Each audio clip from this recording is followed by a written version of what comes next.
ಎಲ್ಲ ಒಂದು 8ನೇ ತರಗತಿ ವಿದ್ಯಾರ್ಥಿಗಳಿಗೆ ಟ್ರೂಸಿಕ್ ಅಫಿಷಿಯಲ್ ಚಾನಲ್ಗೆ ಸ್ವಾಗತ.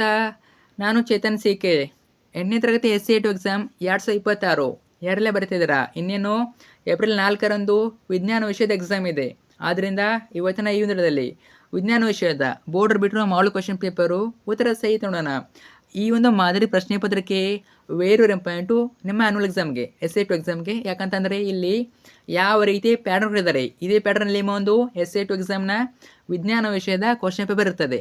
ಅಷ್ಟೇ ಅಲ್ಲದೆ ತುಂಬ ಪ್ರಶ್ನೆಗಳು ರಿಪೀಟ್ ಆಗ್ತವೆ. ಚೆನ್ನಾಗಿ ಓದ್ಕೊಂಡು ಹೋಗಿ. ಎಲ್ಲ ಕ್ವಶನ್ ಇಂಪಾರ್ಟೆಂಟು.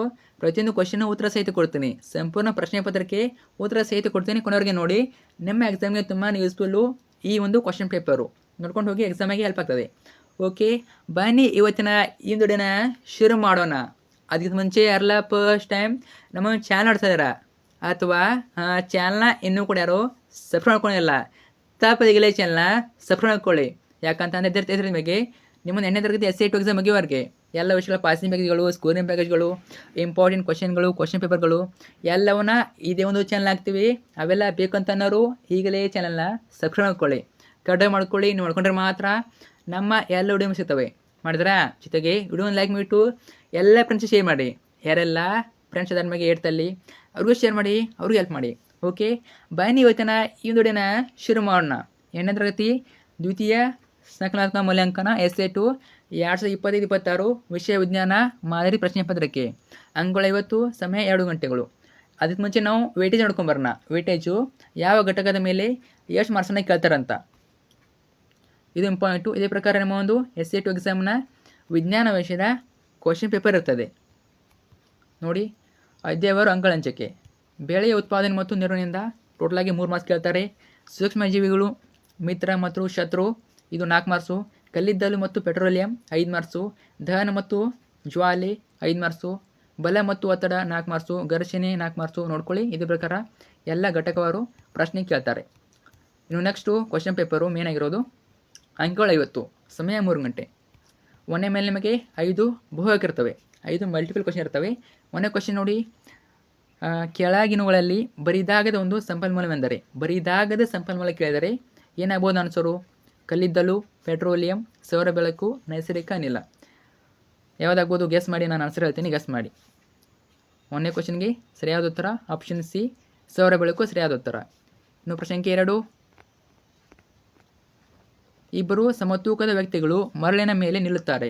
ಎಕ್ಸ್ ವ್ಯಕ್ತಿಯು ಮರಳಿನ ಮೇಲೆ ಸಮತಲದಲ್ಲಿ ಮಲಗುತ್ತಾರೆ. ವಾಯ್ ವ್ಯಕ್ತಿಯು ಲಂಬವಾಗಿ ಹಾಗೆ ನಿಂತಿರುತ್ತಾರೆ. ಯಾವ ಹೇಳಿಕೆ ಸರಿಯಾಗಿದೆ? 2ನೇ ಕ್ವಶನ್ಗೆ ಆನ್ಸರು ಆಪ್ಷನ್ ಎ, ವ್ಯಕ್ತಿ ಎಕ್ಸ್ ಯು ಹೆಚ್ಚು ಒತ್ತಡವನ್ನು ಪ್ರಯೋಗಿಸುತ್ತಾರೆ. ಇನ್ನು ಪ್ರಶ್ನೆ 3, ಬೋರ್ಡಿನ ಮೇಲೆ ಕೇರಂ ಆಟವನ್ನು ಆಡುವಾಗ ಅತಿ ನುಣುಪಾದ ಪೌಡರನ್ನು ಸಿಂಪಡಿಸುವುದು ಏಕೆಂದರೆ? ಯಾವ ಕಾರಣಕ್ಕೆ ಸಿಂಪಡಣೆ ಮಾಡ್ತಾರೆ? 3ನೇ ಕ್ವಶನ್ಗೆ ಆನ್ಸರು ಆಪ್ಷನ್ ಬಿ, ಆಟದ ಕ್ಷಮತೆಯನ್ನು ಹೆಚ್ಚಿಸುತ್ತದೆ. ಇನ್ನು ಪ್ರಶ್ನೆ 4, ಮರುಭೂಮೀಕರಣಕ್ಕೆ ಮುಖ್ಯ ಕಾರಣ. ಯಾವ ಕಾರಣಕ್ಕೆ ಮರುಭೂಮೀಕರಣ ಆಗ್ತದೆ ಅಂತ? ಆನ್ಸರ್ ನೋಡಿ, ಆಪ್ಷನ್ ಎ, ದನ ಕರುಗಳಿಂದ ಅತಿಯಾದ ಹುಲ್ಲನ್ನು ಮೇಯಿಸುವಿಕೆ. ಪ್ರಶ್ನೆ 5,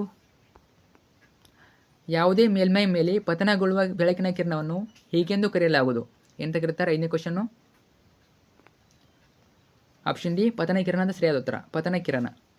ಇನ್ನು 6ನೇ ಕ್ವಶನ್ನು ನೆಕ್ಸ್ಟ್ ಮೇನು, ಕೆಳಗಿನ ಪ್ರಶ್ನೆಗಳಿಗೆ ಉತ್ತರಿಸಿ. ಇವೇನು 1 ಅಂಕದ ಪ್ರಶ್ನೆಗಳು, 5 ಇರ್ತವೆ, ಟೋಟಲಾಗಿ 5 ಅಂಕ, ಪ್ರತಿ ಪ್ರಶ್ನೆಗೆ 1 ಅಂಕ. 6ನೇ ನೋಡಿ, ಕ್ಲಾಮಿಡೋಮೋನಾಸ್ ಸೂಕ್ಷ್ಮಜೀವಿಯ ಚಿತ್ರವನ್ನು ಬಿಡಿಸಿ. ವೆರಿ ಇಂಪಾರ್ಟೆಂಟು, ಕೇಳ್ತಾರೆ 1 ಮಾರ್ಕ್ಸ್ಗೆ. ಕ್ಲಾಮಿಡೋಮೋನಾಸ್ ಚಿತ್ರ ನೋಡ್ಬೋದು. ಇಲ್ಲಿ ನಿಮ್ಮ ಬುಕ್ಕಲ್ಲಿ ಕೂಡ ಇದೆ, ನೋಡ್ಕೊಳ್ಳಿ, ವೆಯ್ಟ್ ಮಾಡಿ. ನಿಮ್ಮ ವಿಜ್ಞಾನ ಬುಕ್ಕಲ್ಲಿ ಕೊಟ್ಟಿದ್ದಾರೆ, ಇಲ್ಲಿ ನೋಡ್ಕೋಬೋದು ನೋಡಿ, ಇದೇ ಚಿತ್ರ, ಅದು ನಿಮ್ಮ ವಿಜ್ಞಾನ ಬುಕ್ಕಲ್ಲಿ ಇದೆ, ನೋಡ್ಕೊಳ್ಬೋದು. ಇನ್ನು 7ನೇ ಕ್ವಶನ್ನು,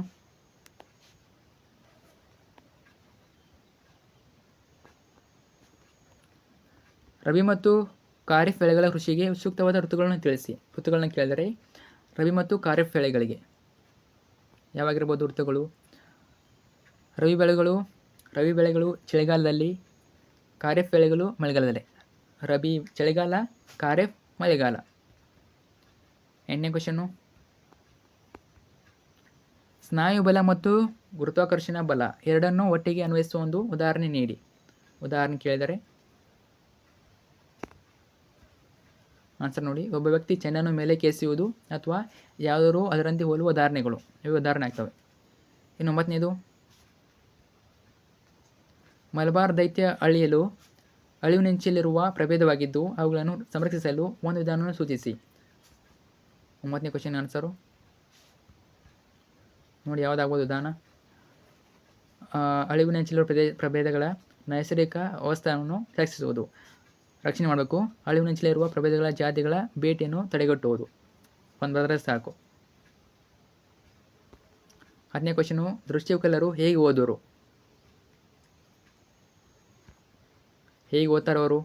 ದೃಷ್ಟಿವಿಕಲರು ಬ್ರೈಲ್ ಲಿಪಿಯ ಸಹಾಯದಿಂದ ಓದುವರು. ಯಾವ ಲಿಪಿ? ಬ್ರೈಲ್ ಲಿಪಿ.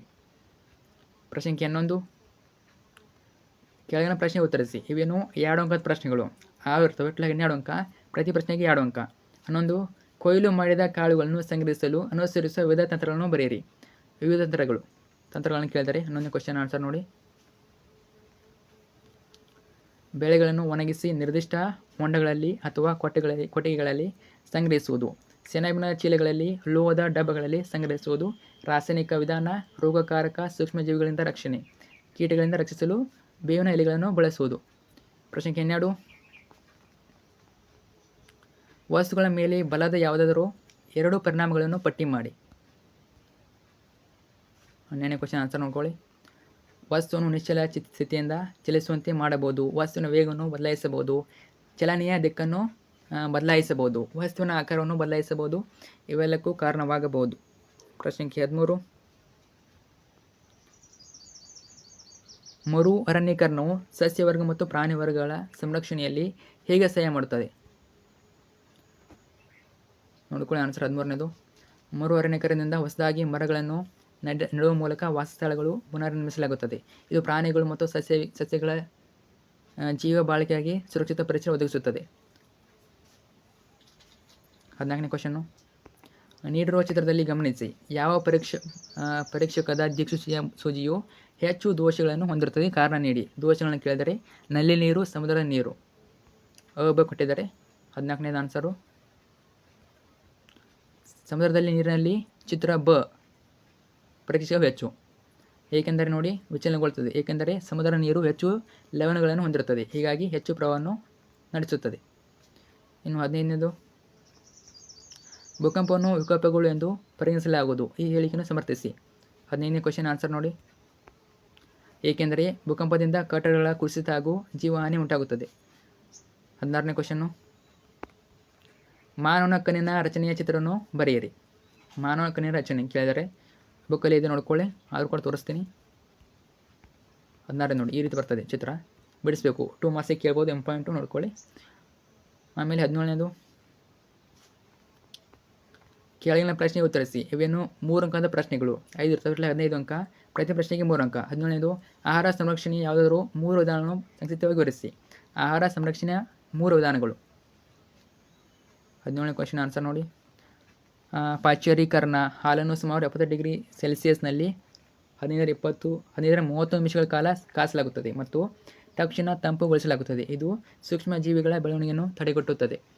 ರಾಸಾಯನಿಕ ವಿಧಾನ. ಸೂಕ್ಷ್ಮಜೀವಿಗಳ ಬೆಳವಣಿಗೆಯನ್ನು ತಡೆಗಟ್ಟಲು ಉಪ್ಪು ಅಥವಾ ಆಮ್ಲ ಸಂರಕ್ಷಕಗಳನ್ನು ಉಪ್ಪಿನ ಕಾಯಿಗೆ ಸೇರಿಸುತ್ತವೆ. ಸಂರಕ್ಷಕ ಅಂತ ಕರೀತಾರೆ ಅವನ್ನ. ಸಂಗ್ರಹಣೆ ಮತ್ತು ಪೊಟ್ಟಣ ಕಟ್ಟುವಿಕೆ. ಸೂಕ್ಷ್ಮಜೀವಿಗಳ ದಾಳಿಯನ್ನು ತಪ್ಪಿಸಲು ಸಲುವಾಗಿ ಇತ್ತೀಚಿನ ದಿನಗಳಲ್ಲಿ ಒಣ ಹಣ್ಣುಗಳು ಮತ್ತು ತರಕಾರಿಗಳನ್ನು ಗಾಳಿ ಆಡದಂತೆ ಮೂರು ಮಾಡಿದ ಪಟ್ಟಣಗಳಲ್ಲಿ ಸಂಗ್ರಹಿಸಲಾಗುತ್ತದೆ. ನೋಡ್ಕೊಳ್ಳಿ, ಇನ್ನೂ ಪಾಯಿಂಟ್ ಇವೆ. ಯಾವ್ದಾದ್ರು 3 ಪಾಯಿಂಟ್ ಬರೆದ್ರೆ ಸಾಕು, 3 ಮಾರ್ಕ್ಸ್ಗೆ. ಇನ್ನು 18ನೇ ಕ್ವಶನ್ನು, ಈ ಘರ್ಷಣೆಯು ಒಂದು ವರವೂ ಹೌದು ವಿವರಿಸಿ. ಇನ್ನು ಬಿ, ಅಪಘರ್ಷಕ ತೈಲಗಳ 2 ಉಪಯೋಗಗಳನ್ನು ಬರೆಯಿರಿ. 18ನೇ ಕ್ವಶನ್ನು 2 ಆನ್ಸರ್ ಕೊಟ್ಟಿರ್ತೀನಿ, ನೋಡ್ಕೊಳ್ಳಿ. ನೋಡಿ, A B question answer by ವಿಡಿಯೋನ ಪಾಸ್ ಮಾಡಿ, ಅಂದರೆ ಸ್ಟಾಪ್ ಮಾಡಿಬಿಟ್ಟು 2 ಉತ್ತರ ನೋಡ್ಕೊಳ್ಳಿ. 2 ಆನ್ಸರ್ ಇವೆ. ನಿಮಗೆ ಯಾವ ಆನ್ಸರ್ ಬೇಕು ವಿಡಿಯೋನ ಪಾಸ್ ಮಾಡಿ ನೋಡ್ಕೊಳ್ಳಿ. ಎ ಬಿ ಕ್ವಶನ್ 2 ಇವೆ. ನೆಕ್ಸ್ಟ್ 19, ಪ್ಲಾಸ್ಟಿಕ್ ತಟ್ಟೆಯನ್ನು ಸ್ಟೀಲ್ ಚಮಚದಿಂದ ಒಂದು ನಿರ್ವಾಹಿತ ಕೊಠಡಿಯಲ್ಲಿ ಬಡಿಯಲಾಗುವುದು. ನೀಡಿರುವ ಹೇಳಿಕೆಯಲ್ಲಿ ಎ, ಯಾವ ವಸ್ತು ಕಂಪಿಸುತ್ತದೆ? ಬಿ, ಶಬ್ದವನ್ನು ಕೇಳುವಿರಾ? ಸಮರ್ಥಿಸಿ. 19ನೇ ಕ್ವಶನ್ನು, ನೋಡ್ಕೊಳ್ಳಿ ಉತ್ತರ. ಎ ಸ್ಟೀಲ್ ತಟ್ಟೆ ಮತ್ತು ಸ್ಟೀಲ್ ಚಮಚ ಕಂಪಿಸುತ್ತದೆ.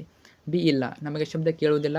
ಶಬ್ದವು ನಿರ್ವಾತದಲ್ಲಿ ಪ್ರಸಾರವಾಗಲು ಸಾಧ್ಯವಿಲ್ಲದ ಕಾರಣ ಅಥವಾ ಶಬ್ದವು ಪ್ರಸಾರವಾಗಲು ಒಂದು ವಸ್ತು ಮಾಧ್ಯಮದ ಅಗತ್ಯವಿದೆ. ಇನ್ನು 20ನೇದು, ನೀರಿನ ಮೂಲಕ ವಿದ್ಯುತ್ ಪ್ರವಹಿಸುವುದನ್ನು ತೋರಿಸುವ ಚಿತ್ರವನ್ನು ಬರೆಯಿರಿ. ಚಿತ್ರ ಕೇಳಿದರೆ ನೀರಿನ ಮೂಲಕ ವಿದ್ಯುತ್ ಪ್ರವಹಿಸುವ ಚಿತ್ರ.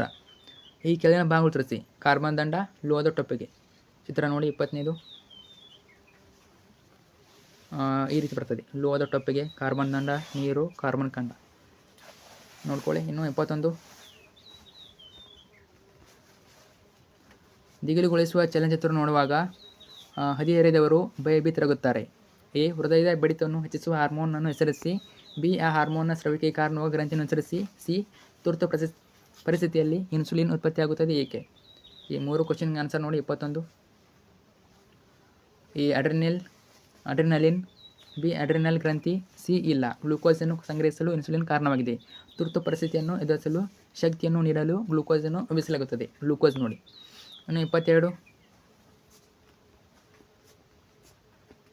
ಕೆಳಗಿನ ಪ್ರಶ್ನೆ ಉತ್ತರಿಸಿ. ಇವೇನು 4 ಅಂಕ ಪ್ರಶ್ನೆಗಳು. 2 ರಥವಿಟ್ಲಾಗಿ 8 ಅಂಕ, ಪ್ರತಿ ಪ್ರಶ್ನೆಗೆ 4 ಅಂಕ. 22, ಪ್ರಕೃತಿಯಲ್ಲಿ ಪೆಟ್ರೋಲಿಯಂ ಹೇಗೆ ರೂಪುಗೊಳ್ಳುತ್ತದೆ ವಿವರಿಸಿ. ಇನ್ನು 23, ಮಾನವನ ಗಂಡು ಸಂತಾನೋತ್ಪತ್ತಿವಾದ ರಚನೆಯನ್ನು ತೋರಿಸುವ ಚಿತ್ರ ಬರೆಯಿರಿ. ಚಿತ್ರ ಕೇಳಿದರೆ ಮೋಸ್ಟ್ ಇಂಪಾರ್ಟೆಂಟು, 2 ಕೂಡ ಮೋಸ್ಟ್ ಇಂಪಾರ್ಟೆಂಟು. 1 ಕ್ವಶನ್ ಮುಂದೆ ಬರ್ತದೆ, ಕೇಳ್ತಾರೆ, ನೋಡ್ಕೊಂಡಿರಿ. 22, 23 2 ಕ್ವಶನ್ ಉತ್ತರ ನೋಡೋಣ. ನೋಡಿ, ಚಿತ್ರ ಅಬ್ಸರ್ವ್ ಮಾಡ್ಬೋದು, ಬುಕ್ಕಲ್ಲಿ ಕೂಡ ಇದೆ. 22 ನೋಡಿ, ಸಮುದ್ರದಲ್ಲಿ ವಾಸಿಸುವ ಜೀವಿಗಳಿಂದ ಪೆಟ್ರೋಲಿಯಂ ಉಂಟಾಗಿದೆ. ಈ ಜೀವಿಗಳು ಸತ್ತಾಗ ಅವುಗಳ ದೇಹಗಳು ಸಮುದ್ರದ ತಳವನ್ನು ಸೇರುತ್ತದೆ ಮತ್ತು ಮರಳು ಹಾಗೂ ಜೇಡಿಮಣ್ಣಿನ ಪದರಗಳಿಂದ ಆವರಿಸಲ್ಪಡುತ್ತದೆ. ಮಿಲಿಯನ್ ಗಟ್ಟಲೆ ವರ್ಷಗಳ ಅವಧಿಯಲ್ಲಿ ಸತ್ತ ಜೀವಿಗಳನ್ನು ಪೆಟ್ರೋಲಿಯಂ ಮತ್ತು ನೈಸರ್ಗಿಕ ಅನಿಲವಾಗಿ ಪರಿವರ್ತಿಸಿವೆ. ನೋಡ್ಕೊಳ್ಳಿ, ಚಿತ್ರವನ್ನು ಅಬ್ಸರ್ವ್ ಮಾಡ್ಬೋದು, ನಿಮ್ಮ ಬುಕ್ಕಲ್ಲಿ ಇದೆ, ನೋಡ್ಕೊಳ್ಳಿ. ಈ ವರ್ಷ ಈ ಚಿತ್ರ ಬರ್ಬೋದು, ನೋಡ್ಕೊಂಡಿರಿ. ಮೋಸ್ಟ್ ಇಂಪಾರ್ಟೆಂಟು 1+1 2 ಮತ್ತು ಭಾಗ ನೋಡ್ಕೊಳ್ಳಿ. ಮೀರೆನಾಳ, ಶಿಶ್ನ, ವೃಷಣ. ಆಮೇಲೆ 24,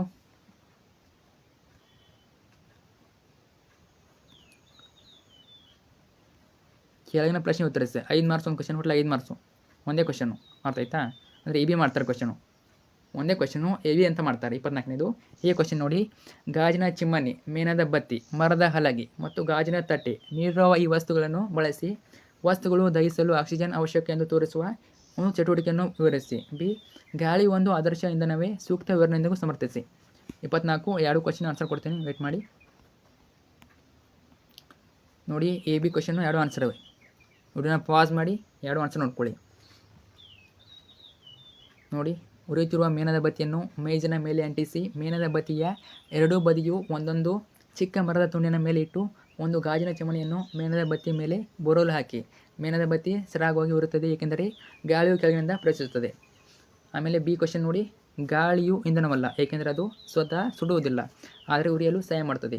ಇಷ್ಟೇ ಒಂದು ಕ್ವಶನ್ ಪೇಪರು. ಈಗಾಗಲೇ ಚಾನಲ್ ನಮಗೆ 8th SA2 ಎಕ್ಸಾಮ್ಗೆ ಎಲ್ಲ ವರ್ಷದ ಮಾಲ್ ಕ್ವಶನ್ ಪೇಪರು ಎಲ್ಲ ಕೂಡ ಆಗಿರ್ತವೆ. ತಪ್ಪದೆ ಎಲ್ಲ ನೋಡ್ಕೊಳ್ಳಿ. ನಿಮ್ಮ ಎಕ್ಸಾಮ್ ತುಂಬಾ ಯೂಸ್ಫುಲ್ಲು. ಸಾಧ್ಯ ಆದರೆ ನಿಮಗೆ ವಿಜ್ಞಾನ ವಿಷಯದ ಮೇಲೆ ಇನ್ನೂಡೆ ಆಗ್ತೀನಿ, ಇಂಪಾರ್ಟೆಂಟ್ ಕ್ವಶನ್ ಆಗ್ತೀನಿ, ಅವನು ಓದ್ಕೊಳ್ಳಿ. ಫ್ರೆಂಡ್ಸ್ ಶೇರ್ ಮಾಡಿ. ಈ ಒಂದು ವಿಷಯದ ಬಗ್ಗೆ ಏನೇ ಸಮಸ್ಯೆ ಇರಲಿ, ಡೌಟ್ ಇರಲಿ, ಕಮೆಂಟ್ ಹಾಕಿ. Thank you so much.